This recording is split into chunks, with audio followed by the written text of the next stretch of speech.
ভুটান এয়ারপোর্টে আছি। এটা হলো পারু এয়ারপোর্ট, ছোট্ট একটা বিমান। এই বিমানে ঢাকা থেকে আমরা ভুটানে চলে আসলাম। চতুর্দিকে পাহাড়, মাঝখানে ছোট্ট একটা এয়ারপোর্ট। না দেখলে কেউ বুঝবে না। এবং ভুটানে আসা পাহাড়ের ভিতর দিয়ে সুন্দর করে ভুটানের বিমানগুলো চলে। অন্য দেশের পাইলট হয়তো এইভাবে পাহাড়ের ভিতর দিয়ে আসতে পারবে না, বিদায় অন্য ফ্লাইটগুলো এখানে আসে না, শুধু ভুটানের ফ্লাইটই চলে বাংলা।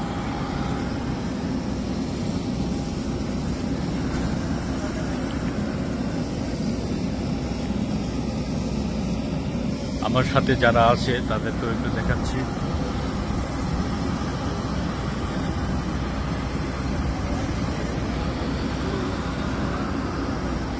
চতুর্দিকে পাহাড়, মাঝখানে ছোট্ট একটা এয়ারপোর্ট। ছোট ছোট ছোট বিমান চলে এখানে।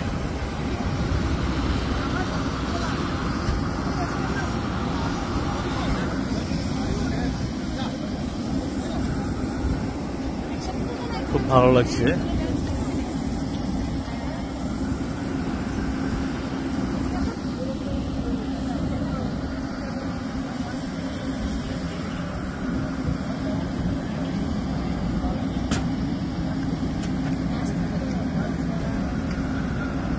This is Paro airport. এয়ারপোর্টটাও অনেক সুন্দর। এই যে আমাদের স্বপন ভাই, আমাদের টিমের একজন। স্বপন ভাইকে, স্বপন ভাইটা হাই বলেন।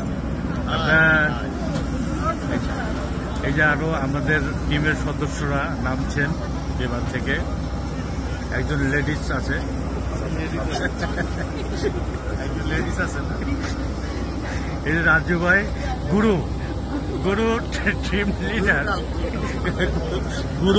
গুরুকে একটু ভালো করে দেখানো হচ্ছে। 71 years.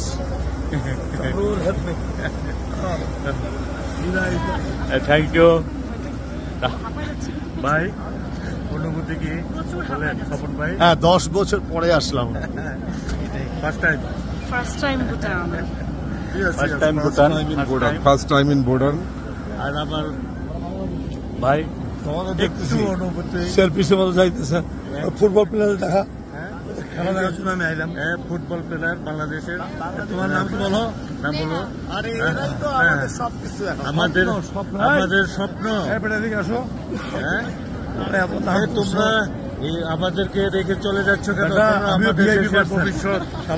আমি নাটক করি। আমাদের এই যে ফুটবল প্লেয়ার, কথা বলছি, we are proud of it. চাইতে পারে কথা বললাম।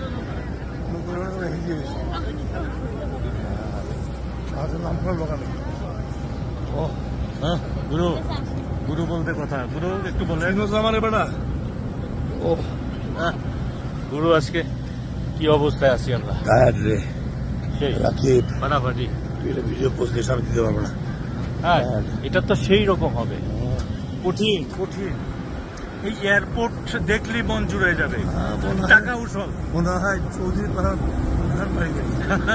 মনে হয় চৌধুরী পাড়ার উঠান বাড়ি।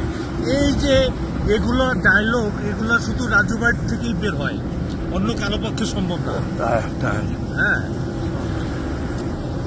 হ্যাঁ, ভুটান এয়ারপোর্ট সুন্দর একটা এয়ারপোর্ট।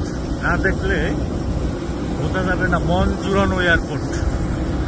আর এটা মনে হয় চৌধুরী ভিলা, রাজু ভাইয়ের ভাষ্য মতে চৌধুরী ভিলা, এবং এটা হলে চৌধুরী বাড়ির উঠান মনে হচ্ছে এই ভুটান এয়ারপোর্টকে।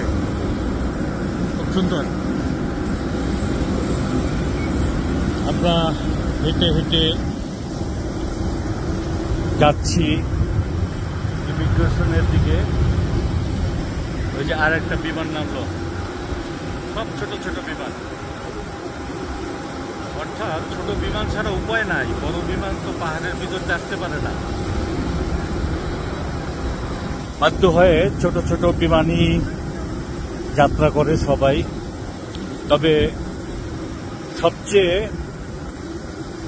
ভালো দিক হলো যত রিস্ক হোক আর যত ছোট এয়ারপোর্ট হোক আর পাহাড়ের ভিতর দিয়া বিমান চলাচল করুক, কিন্তু ভুটানে কিন্তু কোনো অ্যাক্সিডেন্ট নাই, 0% অ্যাক্সিডেন্ট, অর্থাৎ নিরাপদেই ভুটানের পাইলট যারা আছেন তারা নিরাপদেই তাদের যাত্রীদের বহন করেন এবং গন্তব্যে পৌঁছায় দেন।